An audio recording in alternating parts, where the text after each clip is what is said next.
காலையில பசங்களுக்கு micro Green's போட்டு தோசை தான் பண்ணி கொடுத்தேன். கொஞ்சம் சன்ஃப்ளவர் மைக்ரோ கிரீன்ஸ், கொள்ளு, மூங் தால் எல்லாம் மீந்திருந்துச்சு. கொஞ்சம் மிக்ஸடா இருந்துச்சு. சரி பசங்களுக்கு தோசை போட்டா சாப்பிட்ருவாங்கன்னு சொல்லிட்டு தோசையில போட்டு பசங்களும் விரும்பி சாப்பிட்ருவாங்க. காலையில எழுந்து எல்லா வேலையும் க்ளீன் பண்ணி நீட்டா வச்சுட்டு தான் கிச்சன் பக்கம் போய் சமைக்கவே ஆரம்பிப்பேன். இந்த 2 ஹவர்ஸ்ல வீடு க்ளீன் பண்ண மாரியே இருக்காது. அப்படியே தலைகீழ மாறிடும். நல்லா படிச்சிருக்கோம், சேலரி வாங்குறோம், சுதந்திரமா இருக்கோம். எமோஷ்னலா இண்டிபெண்டன்ட்டா இருக்கோமா அப்படின்னு பார்த்தா இல்ல.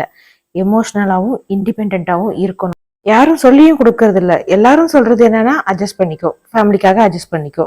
நீ ஒரு வேலைக்கு போனா மைண்ட் மாறிடும். டென்ஷனா தானே இருக்க? வேலைக்கு போனா ரிலாக்ஸ் ஆயிடும். ஓகே, நம்ம அட்ஜஸ்ட் பண்றோம். நமக்காக யார் அட்ஜஸ்ட் பண்றா? அதனால நமக்கு ஹாப்பினஸ் இருக்கா? யார் குடுப்பா நமக்கு ஹாப்பினஸ்? நம்ம ஹர்ட் ஆகுற எல்லா இடத்துலயும் நம்ம அட்ஜஸ்ட் பண்றோம். அவங்களுக்கு ஏதோ விதத்துல ஹர்ட் ஆனாலும் நம்ம தான் போய் அங்க நிக்கிறோம். எமோஷனல் இண்டிபெண்டன்ட் கிடைக்காத எந்த ஒரு இடத்துலயும் நம்ம பாஸ் பண்ணிடணும். செல்ஃப் வேலிடிட்டி நம்மள பண்ணிக்கணும் ஃபர்ஸ்ட். எதுல சந்தோஷம் கிடைக்குதோ அதை தேடி போகணும். நமக்குன்னு ஒரு கோல் செட் பண்ணிக்கணும். நம்மள ட்ரிகர் பண்ற எல்லாத்தையும் விட்டு தள்ளணும். ஒரு டிசிஷன் எடுக்கிறதுக்கான பவர் நம்ம கையில இருக்கணும். யார் வேணா நம்மளை காயப்படுத்திருக்கலாம். அதை சரி பண்ற தைரியம் நம்ம கையில தான் இருக்கு.